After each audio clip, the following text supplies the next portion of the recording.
तो दोस्तों, जिस बात का इंतजार पिछले साल 5 मार्च से ही पूरे देश को था, वो जासूस सैटेलाइट GSAT-1, जिसे code name earth observation satellite EOS-3 दिया गया था, वो देश के बाहुबली रॉकेट GSLV-F से धरती से रवाना तो हुआ, लेकिन करोड़ों भारतीयों को बड़ा झटका लगा है। मिशन फेल हो गया। लेकिन इस मिशन में एक बड़ी साजिश भी दिखाई पड़ रही है। वैसे साजिश की बू तो 5 मार्च 2020 को ही आनी शुरू हो गई थी, जिसके बाद से इस सैटेलाइट की लॉन्चिंग लगातार पेंडिंग ही चल रही थी और चीन भारत की जमीन पर कब्जा करता रहा। मतलब पहली बार 5 मई 2020 को जब पता चला कि चीन भारत में घुस आया है, उससे ठीक 2 महीने पहले ये सैटेलाइट अगर अंतरिक्ष में पहुंच जाता तो फिर चीन को आंखें फाड़ फाड़ कर भारत देख लेता। लेकिन ऐसा नहीं हुआ। फिर भारत ने इसकी लॉन्चिंग डेट इसी साल 28 मार्च को तय की, लेकिन वो लॉन्चिंग भी नहीं हुई। फिर 16 अप्रैल को डेट तय की गई, लेकिन तब भी लॉन्चिंग नहीं हुई। और 12 अगस्त को लॉन्चिंग तो हुई, लेकिन क्रायोजेनिक इंजन ही स्टार्ट नहीं हुआ। वो इंजन जिसे फिट करने से पहले भी इसरो वैज्ञानिक बार बार हर एंगल से सैकड़ों बार चेक करते हैं, लेकिन बताया गया किसी रॉकेट ने सैटेलाइट के साथ अंतरिक्ष में खो गया। वो GSLV रॉकेट जिसके अब तक लगातार 14 मिशन सफल हो चुके हों, जिस पर भारत को पूरा कमांड स्थापित हो, जिससे भारत ने चंद्रयान जैसा बड़ा मिशन लॉन्च किया हो, उसका भी क्रायोजेनिक इंजन फेल हो जाना कहीं ना कहीं बड़ी साजिश की ओर भी इशारा कर रहा है। लिहाजा दोस्तों, आपको भी इस साजिश वाले एंगल की बात बताते हैं, लेकिन उससे पहले आपको बताते हैं कि आखिर सैटेलाइट के साथ हुआ क्या है। तो दोस्तों, ये सैटेलाइट मिशन पूरा होने से केवल 10 सेकंड पहले ही अंतरिक्ष में कहीं खो गया है।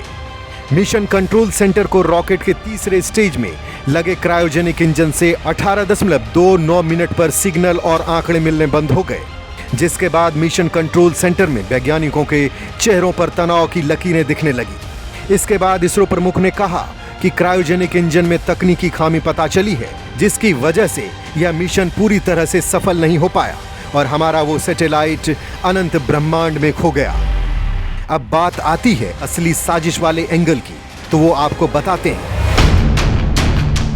दोस्तों, आपको मालूम ही है कि भारत और चीन के बीच तनाव चल रहा है। 1 साल बीतने के बाद भी सैनिक लद्दाख में भारी तादाद में जमा है, लेकिन इस तनाव को टाला जा सकता था। इसरो ने इसकी तैयारी भी कर ली थी। पिछले साल 5 मार्च को GSAT-1 सैटेलाइट लॉन्चिंग के लिए तैयार हो चुका था। धरती के जियोसिंक्रोनस ऑर्बिट में रहकर हाई रेजोल्यूशन इमेजेस, सर्विलांस के बेहद विश्वसनीय डेटा और ऐसी नजर दे सकता था कि इससे धरती पर चल रही किसी गाड़ी के नंबर प्लेट तक पढ़ी जा सकती थी। और तो और इस सैटेलाइट के कैमरे सड़क पर गिरे किसी सिक्के तक को पहचानने की कुवत रखते थे। तो सोचिए कि क्या ऐसे सैटेलाइट की नजर से चीन या पाकिस्तान की घुसपैठ बची रह सकती थी। लेकिन ना तो GSAT-1 पिछले साल लॉन्च हो सका और ना अब सफल लॉन्चिंग हो पाई। भारत को हुए ये कोलेटरल डैमेज अपने पीछे कई अनसुलझे सवाल छोड़ गया। क्या GSAT-1 के क्रायोजेनिक इंजन में दिक्कत के पीछे कोई साजिश है? क्योंकि इस लॉन्चिंग से पहले 14 बार इसरो इसी रॉकेट से 14 बार सफल उड़ान भर चुका था, तो इस बार की चूक कहीं जानबूझकर किसी के इशारे से तो नहीं छोड़ दी गई। ठीक वैसे ही जैसे हमारे अंतरिक्ष और परमाणु वैज्ञानिक चुन चुन कर मारे जाते रहे हैं, आज तक उनका पता नहीं चल पाया है। आखिर GSAT-1 ही इकलौता ऐसा सैटेलाइट क्यों रहा जिसकी लॉन्चिंग इतनी बार रोकी गई? क्या हमारा GSAT-1 लॉन्च किसी इंटरनेशनल साजिश का शिकार हो गया है? दोस्तों, आज के दौर में GSAT-1 की लॉन्चिंग को पहले बार बार रोकना और फिर इसके क्रायोजेनिक इंजन में दिक्कत के चलते पूरा का पूरा रॉकेट ही अंतरिक्ष में लापता हो जाना कहीं ना कहीं बड़ी साजिश की ओर इशारा तो करता है। खैर, ये जांच इसरो और मोदी सरकार को करवानी है, लेकिन दिन रात मेहनत करने वाले वैज्ञानिकों से लेकर करोड़ों भारतीयों को इस सैटेलाइट का मलाल जरूर है। क्योंकि अगर ये सैटेलाइट होता तो लद्दाख से लेकर अरुणाचल प्रदेश तक चीन हमसे धोखा नहीं दे पाता। और अगर ये सब हमें पहले से पता चल पाया होता तो चीन की औकात नहीं थी कि वो भारत को आंख दिखा पाता। हम पहले से ही चीन को मुंह तोड़ जवाब देने की स्थिति में होते, लेकिन हमारा GSAT-1 इंटरनेशनल साजिश का शिकार हो गया। अब सवाल ये उठता है कि किस देश ने साजिश रची है या सचमुच GSAT-1 तकनीकी खामी का शिकार हो गया। तो इन सवालों का जवाब दरअसल पिछले साल 5 मार्च को ही हमें मिल गया था। दरअसल तब भारतीय वैज्ञानिक GSAT-1 की लॉन्चिंग के लिए तैयार थे।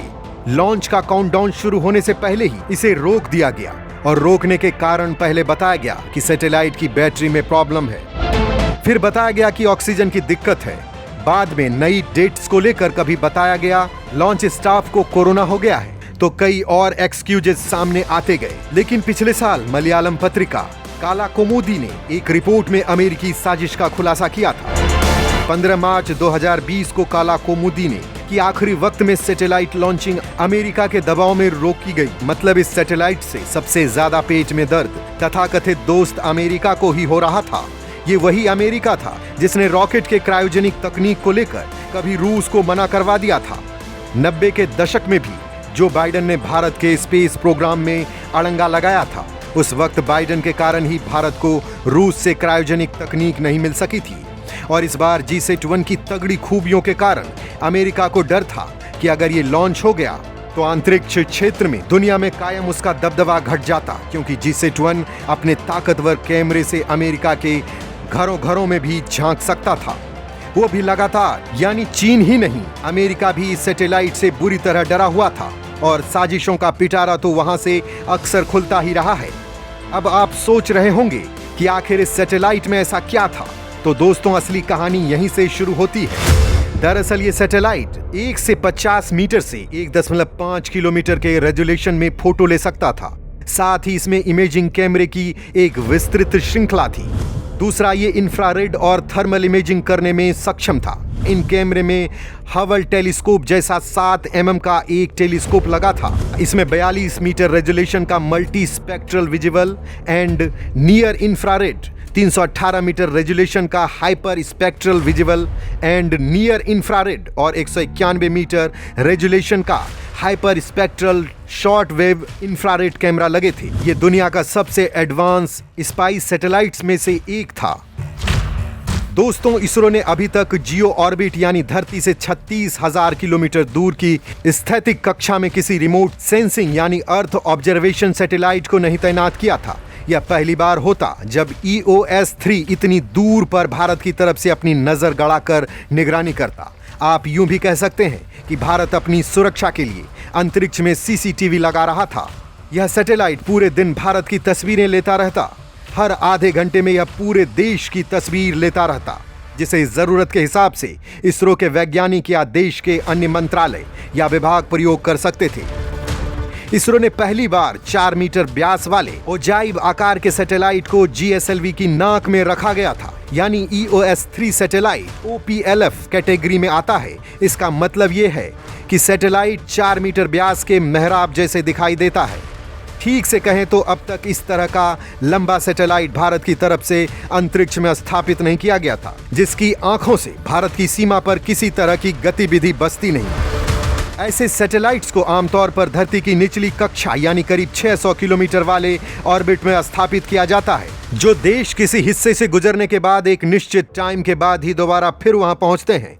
लेकिन GISAT-1 देश का पहला भू अवलोकन उपग्रह था, जिसे धरती की 36,000 किलोमीटर वाली भू स्थितिक कक्षा में स्थापित किया जाना था। मतलब इस ऑर्बिट में पहुंचने पर GISAT-1 पूरे उपमहाद्वीप पर हमेशा नजर रख सकता था।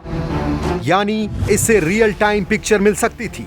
दिन में 4 से 5 बार एक ही जगह की तस्वीरें ली जा सकती थी। किसी लोकेशन की लगातार और लंबे वक्त के लिए ट्रैकिंग की जा सकती थी। सेना इसके जरिए दुश्मन की हर हलचल की सटीक जानकारी हासिल कर सकती थी और जरूरत पड़ने पर सर्जिकल या एयर स्ट्राइक को अंजाम दे सकती थी। ये सैटेलाइट मौसम की भविष्यवाणी और प्राकृतिक आपदाओं में काफी मददगार साबित होता। इस सैटेलाइट से रेलवे स्टेशन, एयरपोर्ट और दूसरी जरूरी स्थानों पर भी नजर रखी जा सकती थी। यानी सैटेलाइट की मदद से भारतीय उपमहाद्वीप पर 24 घंटे नजर रखी जा सकती थी। इसके ऑपरेशनल होने के बाद भारतीय सीमाओं की चौकसी में भी मदद मिलती। इस सैटेलाइट की मदद से भारत चीन और पाकिस्तान के साथ लगती अपनी सीमा पर निगरानी रख सकता था। इसी बात को लेकर कुछ वक्त पहले भारतीय एक्सपर्ट कह रहे थे कि अमेरिका को लग रहा है कि अगर सैटेलाइट लॉन्च हो जाता है तो दुनिया भर के देश जो भी जासूसी सैटेलाइट बनाना चाहेंगे वो सेंसर और कैमरा भारत से ही खरीद लेंगे। इससे अमेरिकी कंपनियों को नुकसान होगा। अमेरिका ने अपने हितों के चक्कर में भारत की सरहदों की सुरक्षा से खिलवाड़ कर दिया। भारत की परमाणु तकनीक और अंतरिक्ष तकनीक का अमेरिका शुरू से विरोधी रहा है, लेकिन इसरो वैज्ञानिकों ने अपनी मेहनत और काबिलियत के दम पर वो करके दिखा दिया जो नासा भी नहीं कर पाया था। भारत ने 5 जनवरी 2014 को GSLV D5 को घरेलू क्रायोजेनिक इंजन की मदद से छोड़ा था और इसरो ने DRDO के मदद से वो तकनीक डेवलप कर ली जिसकी मदद से बने कैमरे दुनिया की जासूसी कर सकते थे। हालांकि GSAT-1 के असफल होने के बाद भी भारत रुकने वाला नहीं है। साल 1979 से लेकर अब तक भारत ने 37 ऑब्जर्वेशन सैटेलाइट्स छोड़े।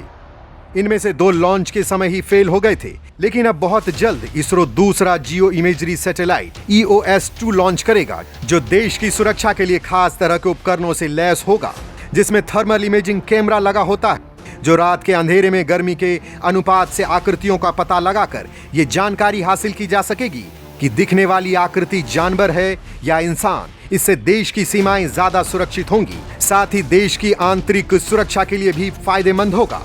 इसरो द्वारा पहले भेजे गए कार्टोसेट और रीसेट सीरीज के सैटेलाइट्स ने सर्जिकल स्ट्राइक, बालाकोट अटैक और चीन के साथ पिछले साल हुए विवाद के समय सीमा पर भरपूर नजर रखी थी, जिससे दुश्मन देशों की हालत खराब हो रही थी। हमारे दुश्मन इस बात से घबराते हैं कि उनकी हरकतों पर भारत अंतरिक्ष से नजर रख रहा है। हालांकि इस मामले में GSAT-1 सबका बाप साबित होता, लेकिन इसमें देश को नाकामी ही हाथ लगी है।